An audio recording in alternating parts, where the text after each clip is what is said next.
where I'm spinning it. Okay, so the radius function is just x. So in order to come up with the integral, the area is bound from 0 to 1. So I'm going to take an integral. It's 2 pi rh, so the 2 pi we can write in front. It's from 0 to 1 of the radius times the height.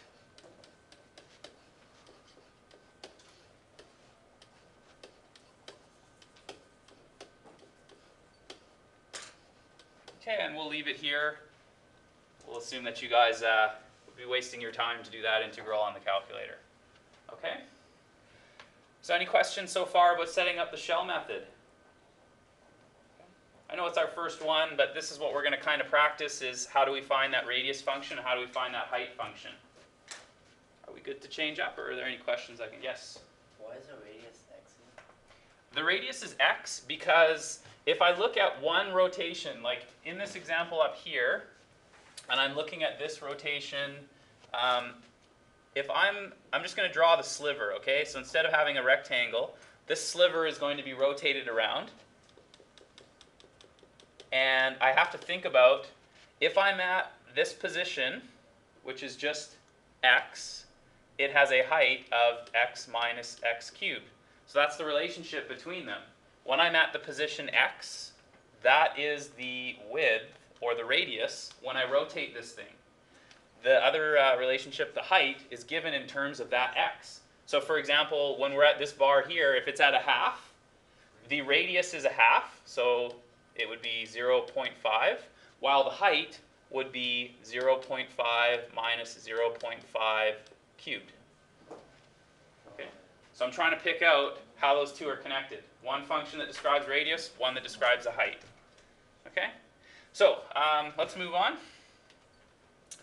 Find the volume of the solid of revolution formed by, this one you're not going to be able to use your graphing calculator on, so I'm going to use some software for you to see that, around the x-axis for y 0 to 1 and bounded by the y. So here I'm going to, this is a great little program, by the way. It's a free one. If you're using a laptop in university, I recommend that you grab this. It's a really small program, but it's pretty powerful. It can write equations implicitly. It can do all kinds of good stuff. But anyways, for today, you notice it's not in terms of y, and this graphing calculator has no problem graphing it. So that's kind of neat too. So this is what that function would look like. Your TI-83 can't do x equals function of y. Yes, Senya? So the program is called Graphmatica. Graphmatica, yeah. If you just Google Graphmatica, it's a free download. But anyway, again, if you're using a laptop next year in university, I recommend having a copy of it there. It's a helpful one. It does lots of good stuff. Okay, so I'll let you copy that picture. Okay, so I believe it's roughly going to be here. I'm not sure why I'm so partial to red, but it just like jumps off the page at you, I guess. You should use green. Should use green. I was once told that green was the worst color.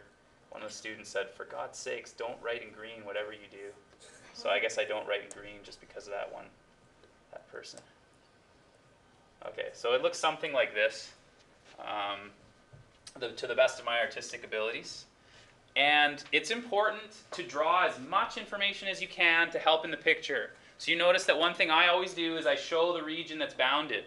So if you haven't done this, you should still do this as well. This is the region that we're talking about. And this is what I'm focused on when I think about it. And again, I like to remind myself of what I'm doing my rotation. So this one says it's revolved around the x-axis, so I'm going this way. So if we knew nothing else about how we were going to do this problem, we should at least be able to draw this picture. And at this point, like I said, you're going to need to start making a choice between disk, washer, and shell method. So the question is, what's convenient for you? Well, up here, this is a function on y. It would make my life easier if my integral was in terms of y. So what do the bars look like that I'm going to draw for a question that I'll have dy in my area? Horizontal. Horizontal. So the bar would look like this. the height dy is going to be progressively shaved down until it's so thin that it's just a slice. Okay, so dy means, in my picture, this would be a possible candidate for one of those bars that I'm going to draw. And again, if you look at my bar, and it's going to be rotated around the x-axis, that's parallel to what I'm rotating. So I know this is a shell method question. Okay, so it's obvious when we're working on a shell method lesson, but again, you'll need to make those choices. Next example, we'll practice making a choice. Okay, so now what we need to do, it's parallel to the rotation, so shell method needs 2 pi rh. We need to come up with a radius function and a height function. So I'm going to let you take a minute and see if you can come up with those by yourself, or talk to your neighbor, and then we'll check and see how you did. Okay, so let me. It seems like most of you got the hang of this, which is fantastic. If you're picturing that rotation, this is the radius here when it's rotated around the x-axis. So if that's my radius, remember we agreed when we started this that it was going to be in terms of y.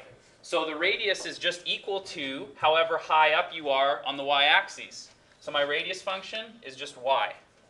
Okay? The height of this shell is here. That's the height. And it's given, it looks funny because it's on its side. I mean, if you picture it in your head of turning it so that that's standing up, it's easier to see the height. But the line it's touching there is e to the negative y squared. That's what gives us our height. And again, it's nice that we do it this way because that's the information we were given. We didn't have to rearrange anything. It's set up the way the information was passed to us. Okay, so now we're ready to set up our integral. This one would be 2 pi. And the bounds of the integral have to be in terms of y. Okay, this is in terms of y. So let's check. We start at 0 and we move our way up until we hit 1.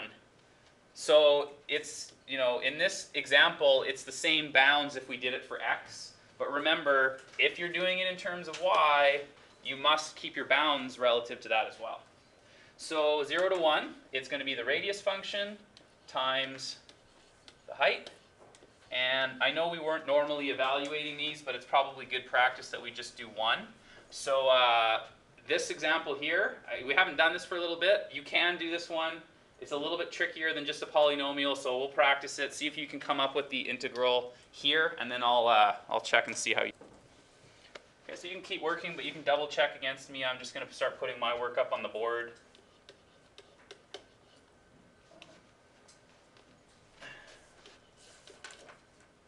Oh, why do I keep putting y there? Let u equal negative y squared. Du is negative 2y dy. So I've already got a 2, so I'm going to add a negative to this as well. That means I'm going to need to go negative here and negative 2y times e to the negative y squared. And it's still in terms of y, so it's okay to do this.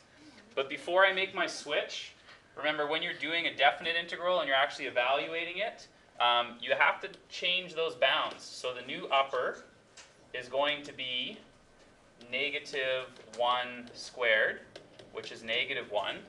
And the new lower is going to be negative 0 squared, which is 0.